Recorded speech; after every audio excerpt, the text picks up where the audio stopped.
Alright guys, this is the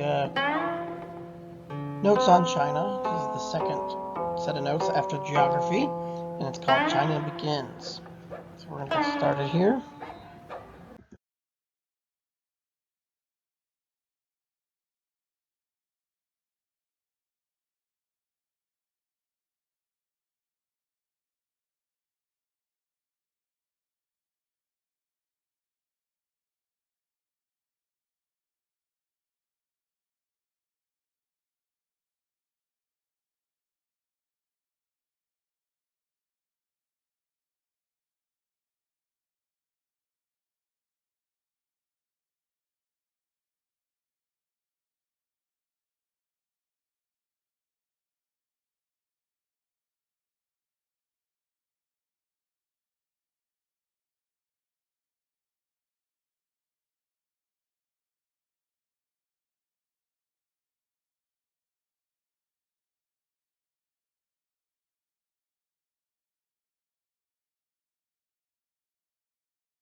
And we went through this before, but anything in yellow, write in your own words. Anything in red should be copied down exactly. Anything in green, you don't have to write down at all.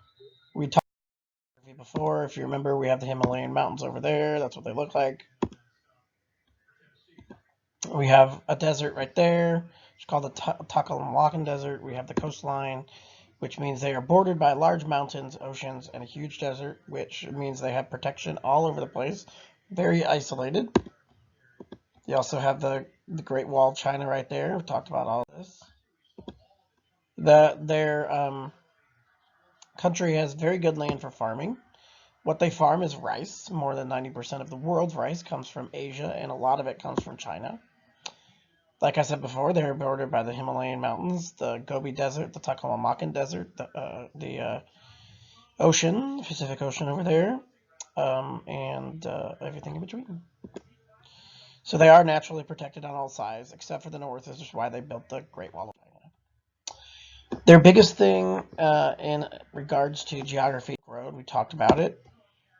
It's you can see in the background the boundaries that they had kept them very isolated, which means away from the world. But they realized that they needed money and to afford things, so they did open the trade route, the Silk Road, which allowed Chinese ideas to spread and inventions to spread as well, like this. Uh, that's okay. The video won't work. It's fine. So government. So during this time, we have a period of time, much like what we saw in Europe with when there was a bunch of tribes and they were all fighting for power and stuff. This period of time in China is called the Warring States period. As you can see in the background, there's a bunch of different tribes. They all fought each other. They all spoke the same language, but they all wrote in different things. So not very unified. They all fought for power. Until one of them won. And one of these tribes, the one that won, was called the Qin Dynasty.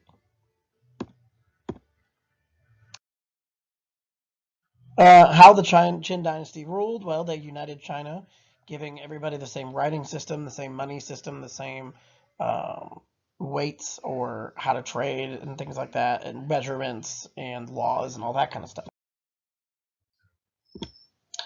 They are ruled by a guy named Shi Hongdi, and how they ruled was very harshly.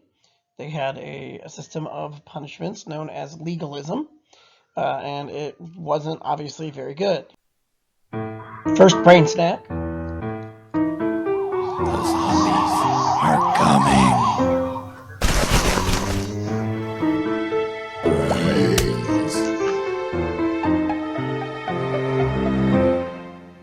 So for this brain snack, it is 4 corners.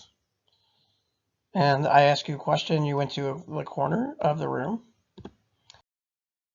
This one I asked which of these 4 things was most important for everyone to do in the country in the same way.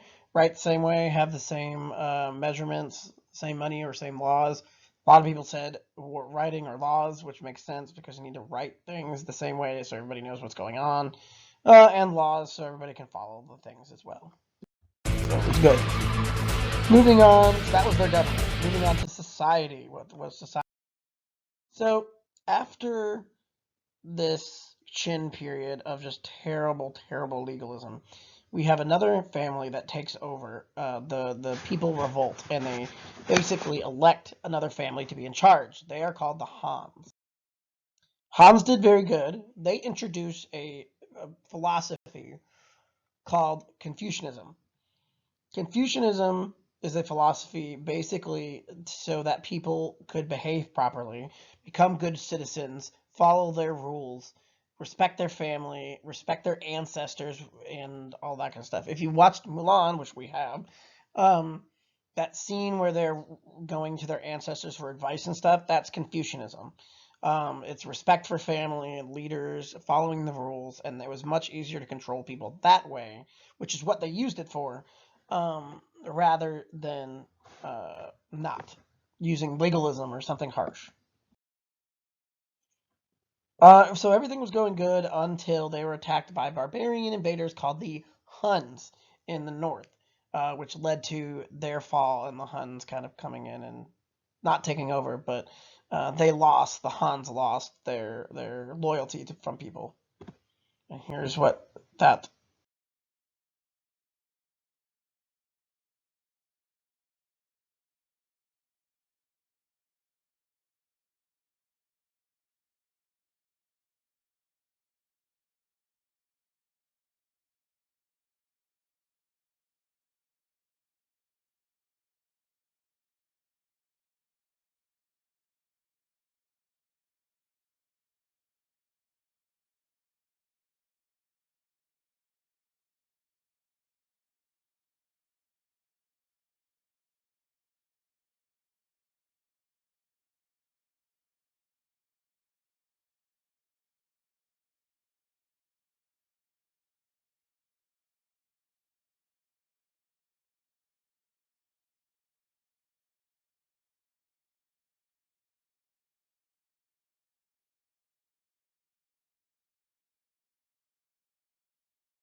I'm going to change it.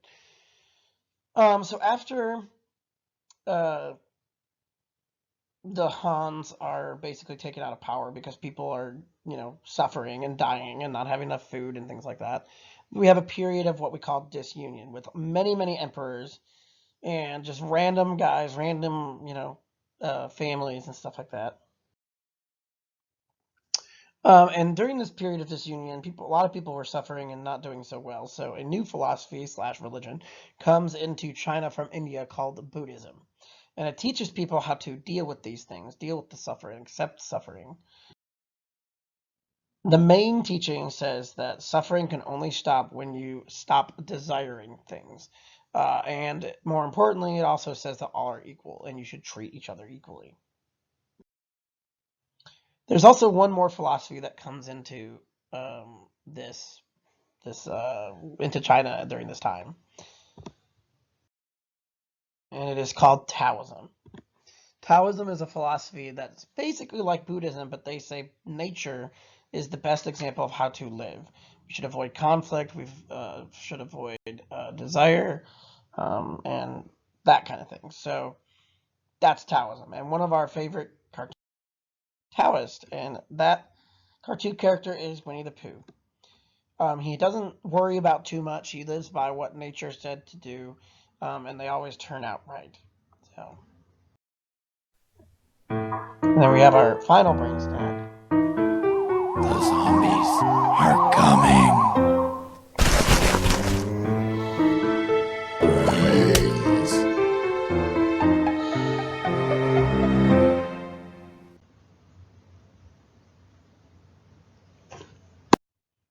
And this one we just made a brain web, and we had Chinese philosophies in the middle, and then we put all the philosophies that we learned about and explain them outside of the web. So do that.